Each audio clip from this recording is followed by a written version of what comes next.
नमस्कार दोस्तों, आर के जी के लर्निंग एंड स्टडी पॉइंट में आप सभी का स्वागत है। दोस्तों, आज पढ़ेंगे मध्य प्रदेश कला और संस्कृति से संबंधित कुछ महत्वपूर्ण प्रश्न। तो आइए दोस्तों, देखते हैं आज का पहला क्वेश्चन। महारानी लक्ष्मीबाई की समाधि कहाँ स्थित है? महारानी लक्ष्मीबाई की समाधि कहाँ स्थित है? तो दोस्तों, महारानी लक्ष्मीबाई की समाधि ग्वालियर में स्थित है, अर्थात इस प्रश्न का बी ऑप्शन अर्थात ग्वालियर सही होगा। अगला क्वेश्चन देखते हैं दोस्तों। निम्नलिखित में से कौन सा मंदिर खजुराहो में नहीं है? तो देखते हैं दोस्तों, खजुराहो में कौन सा मंदिर नहीं है, ये अपने को बताना है। चित्रगुप्त मंदिर, 64 योगिनी मंदिर, दशावतार मंदिर, कंद्रिया महादेव मंदिर। तो दोस्तों, इन सभी में से, इन चारों में से चित्रगुप्त मंदिर खजुराहो में स्थित नहीं है। बाकी तीनों, 64 योगिनी मंदिर, दशावतार मंदिर, कंद्रिया महादेव मंदिर, ये तीनों कहाँ पर है? खजुराहो में।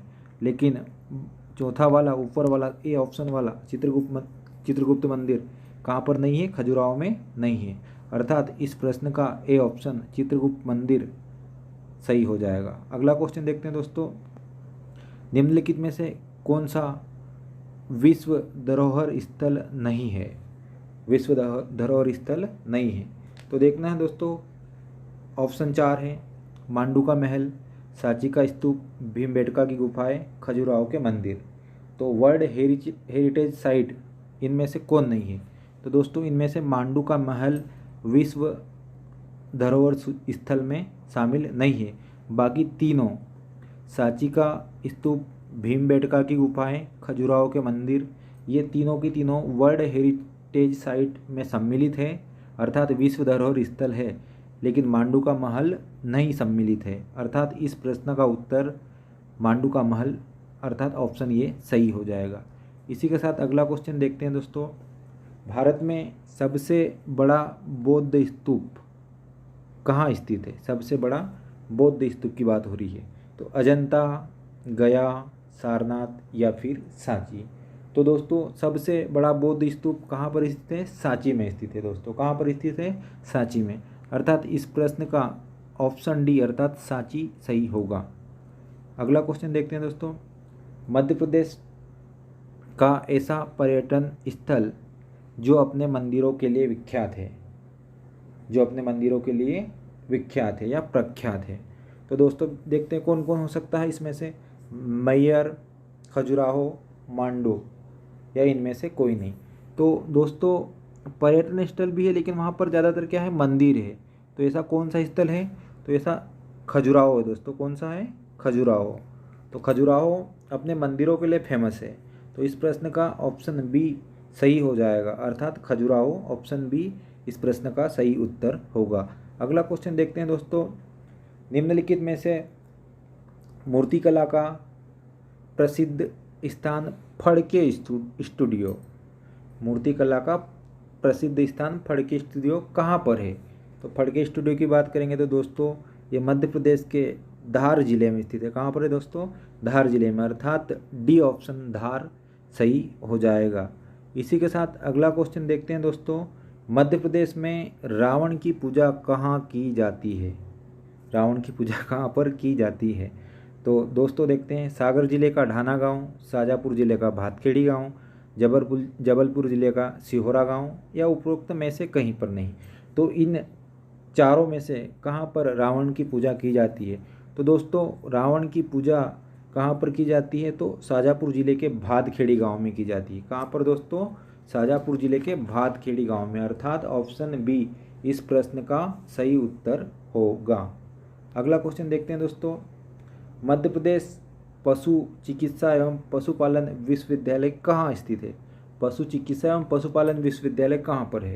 तो ऑप्शन है अम्बेडकर नगर, महू, इंदौर, बी है सागर, सी है ग्वालियर, डी है जबलपुर। तो मध्य प्रदेश पशु चिकित्सा एवं पशुपालन विश्वविद्यालय कहाँ पर है दोस्तों? जबलपुर में है, अर्थात इस प्रश्न का डी ऑप्शन अर्थात जबलपुर सही होगा। अगला क्वेश्चन देखते हैं दोस्तों। मध्य प्रदेश में प्रतिवर्ष निमाड़ उत्सव कहाँ आयोजित किया जाता है? निमाड़ उत्सव कहाँ मनाया जाता है, कहाँ पर आयोजित किया जाता है? तो भोपाल में, खजुराहो में, धार में या फिर महेश्वर में।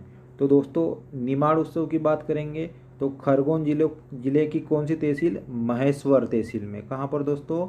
महेश्वर तहसील में प्रतिवर्ष आयोजित किया जाता है। अर्थात कौन सा ऑप्शन सही हो जाएगा? डी ऑप्शन, महेश्वर में प्रतिवर्ष निमाड़ उत्सव मनाया जाता है, अर्थात डी ऑप्शन सही होगा। अगला क्वेश्चन देखते हैं दोस्तों, गौर नृत्य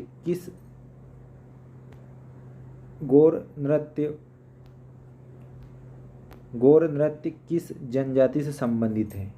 तो गौर नृत्य किस जनजाति से संबंधित है? तो अपने को देखना है दोस्तों, तो किससे हो जाएगा? गौर नृत्य कोरकू, बेगा, भील या मुड़िया। तो दोस्तों गौर नृत्य मुड़िया जनजाति से संबंधित। किससे दोस्तों? मुड़िया जनजाति से संबंधित है, अर्थात इस प्रश्न का उत्तर डी सही होगा। अगला क्वेश्चन देखते हैं दोस्तों, महाकुंभ कितने वर्षों के अंतराल में होता है? महाकुंभ अर्थात कुंभ कितने वर्षों के अंतराल में होता है?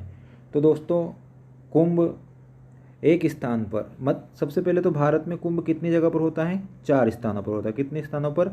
4 स्थानों पर। कहाँ कहाँ होता है ये अपन देखते हैं। तो सबसे पहले तो कहाँ पर होगा दोस्तों? हरिद्वार में। कहाँ पर? हरिद्वार में। हरिद्वार में कौन सी नदी के तट पर? गंगा नदी के तट पर। कहाँ पर दोस्तों? गंगा नदी के तट पर। उसके बाद उज्जैन में दोस्तों। कहाँ पर? उज्जैन में। तो उज्जैन में कौन सी नदी हो जाएगी? क्षिप्रा नदी। कौन सी हो जाएगी दोस्तों? क्षिप्रा नदी। उसके बाद तीसरी जगह कौन सी है? नासिक। तो नासिक में कहाँ पर दोस्तों? कौन सी नदी के तट पर? तो गोदावरी नदी के तट पर। कौन सी नदी? गोदावरी। और चौथा दोस्तों कहाँ पर हो जाएगा? प्रयागराज या इलाहाबाद। तो इलाहाबाद या प्रयागराज में दोस्तों कहाँ पर? गंगा, जमुना और सरस्वती के संगम स्थल पर। गंगा, जमुना और सरस्वती नदी के संगम स्थल पर कहाँ पर आयोजित किया जाता है? ये प्रयागराज में। तो कितनी जगह भारत में? 4 जगह। पहला हरिद्वार गंगा नदी के तट पर, उज्जैन में क्षिप्रा नदी के तट पर, नासिक में गोदावरी नदी के तट पर और प्रयागराज या इलाहाबाद में गंगा, जमुना और सरस्वती के संगम स्थल पर होता है। तो कितने वर्षों में होता है दोस्तों? तो ये कहाँ कितने वर्षों में होगा? एक स्थान पर 12 वर्षों में आता है। कितने वर्षों में? 12 वर्षों में। तो इस प्रश्न का ऑप्शन कौन सा सही हो जाएगा दोस्तों? सी ऑप्शन, 12 वर्ष इसका सही उत्तर होगा। अगला क्वेश्चन देखते हैं दोस्तों, बधाई है मालवा का लोक नृत्य, निमाड़ का लोक नृत्य, बुंदेलखंड का लोक नृत्य या बुंदेलखंड का लोक संगीत? तो मालवा क्या है दोस्तों? बुंदेलखंड का लोक नृत्य। तो इस प्रश्न का सही उत्तर कौन हो जाएगा? सी, बुंदेलखंड का लोक नृत्य। अगर मालवा के लोक नृत्य की बात करेंगे तो किसको कहते हैं दोस्तों? माच को। किसका? मालवा का। और निमाड़ का अगर किसकी बात करेंगे दोस्तों लोक नृत्य तो किसको कहेंगे? काठी। निमाड़ का कौन है? काठी। मालवा का कौन है? माच। और बुंदेलखंड का कौन हो जाएगा? बधाई। तो इस प्रश्न का ऑप्शन सी अर्थात बुंदेलखंड का लोक नृत्य सही होगा। अगला क्वेश्चन देखते हैं दोस्तों, भगोरिया हाट, हाटक नहीं दोस्तों ये हाट है। भगोरिया हाट संबंध किससे है? भगोरिया हाट का संबंध किससे है? देवास से, डिंडोरी से, झाबुआ से या इनमें से किसी से नहीं? तो दोस्तों भगोरिया हाट का संबंध किससे हो जाएगा? मध्य प्रदेश के कौन से ज़िले से? झाबुआ ज़िले से, क्योंकि यहाँ पर भगोरिया हाट मनाया जाता है, भगोरिया लगता है, इसलिए किससे संबंधित हो जाएगा? झाबुआ ज़िले से, अर्थात सी ऑप्शन झाबुआ सही होगा। अगला क्वेश्चन देखते हैं दोस्तों, निम्नलिखित में से कौन सा लोक नृत्य मध्य प्रदेश से संबंधित नहीं है? ऐसा कौन सा लोक नृत्य है जो मध्य प्रदेश से संबंधित नहीं है? तो अभी देखा था भगोरिया दोस्तों, भगोरिया हाट कहाँ पर लगता है? झाबुआ में। कहाँ पर दोस्तों? झाबुआ में। राई ये भी लोक नृत्य है। लेकिन बिहू की बात करेंगे तो बिहू ये मध्य प्रदेश का लोक नृत्य है, राई। लेकिन बिहू की बात करेंगे तो दोस्तों ये असम राज्य का लोक नृत्य। कौन से राज्य का? असम का। तो ये क्या हो जाएगा? मध्य प्रदेश से संबंधित नहीं होगा, इसलिए कौन सा ऑप्शन सही हो जाएगा? सी ऑप्शन इस प्रश्न का सही होगा। बिहू कहाँ का है? असम का। अगला क्वेश्चन देखते हैं दोस्तों, भारत के 12 ज्योतिर्लिंगों में से मध्य प्रदेश में ज्योतिर्लिंगों की संख्या कितनी है? अगर भारत की बात करेंगे दोस्तों तो भारत में कितने हैं टोटल? 12, लेकिन भारत में 12 में से मध्य प्रदेश में कितने हैं? तो मध्य प्रदेश में 2 है दोस्तों। कितने हैं? 2 है। अर्थात इस प्रश्न का कौन सा सही ऑप्शन होगा? बी ऑप्शन 2 सही होगा। 2 कहाँ कहाँ पर? एक तो दोस्तों उज्जैन में और दूसरा ओंकारेश्वर में। कहाँ पर दोस्तों? ओंकारेश्वर में। तो मध्य प्रदेश में ज्योतिर्लिंगों की संख्या कितनी हो जाएगी? 2। पहला कहाँ पर? उज्जैन में, और दूसरा कहाँ पर हो जाएगा दोस्तों? दूसरा ओंकारेश्वर में। इसी के साथ बढ़ते हैं अगले क्वेश्चन की ओर दोस्तों। तो बिखरे मोती के रचयिता है। बिखरे मोती के रचयिता है। बिखरे मोती किसके द्वारा लिखी गई है? तो देखते हैं दोस्तों, शरद जोशी, सुभद्रा कुमारी चौहान, मुक्तिबोध, या इनमें से कोई नहीं। तो बिखरे मोती की रचयिता दोस्तों किसके द्वारा कौन है? तो सुभद्रा कुमारी चौहान। अर्थात इस प्रश्न का कौन सा ऑप्शन सही होगा? बी ऑप्शन सुभद्रा कुमारी चौहान सही होगा। अगला क्वेश्चन देखते हैं दोस्तों। निम्नलिखित में से कौन सा साहित्यकार मध्य प्रदेश से संबंधित नहीं है? कौन सा साहित्यकार मध्य प्रदेश से संबंधित नहीं है? हरिशंकर परसाई की बात करेंगे दोस्तों, ये मध्य प्रदेश से संबंधित है। शरद जोशी की बात करेंगे तो ये भी मध्य प्रदेश से संबंधित है। प्रभाकर माचवे की बात करेंगे तो ये भी कहाँ से है? मध्य प्रदेश से है। लेकिन अगर धर्मवीर भारती जी की बात करेंगे तो दोस्तों ये कहाँ से हैं? उत्तर प्रदेश से। कहाँ से हैं दोस्तों? उत्तर प्रदेश से। इसलिए इस प्रश्न का सही उत्तर डी अर्थात धर्मवीर भारती सही होगा। अगला क्वेश्चन देखते हैं दोस्तों। निम्नलिखित में से कौन सा संस्कृत कवि मध्य प्रदेश से संबंधित नहीं है? अब पहले साहित्यकार की बात हुई थी, अब किसकी बात हो रही है? संस्कृत कवि की। लेकिन कौन से कवि? संस्कृत के कवि। कालिदास मध्य प्रदेश से संबंधित है। कल्हण को भी छोड़ते हैं। भवभूति मध्य प्रदेश से संबंधित है। कल्हण नहीं है। अब कल्हण की बात करेंगे दोस्तों, तो कल्हण कहाँ के थे? तो कल्हण दोस्तों कश्मीर के संस्कृत कवि थे। कहाँ के?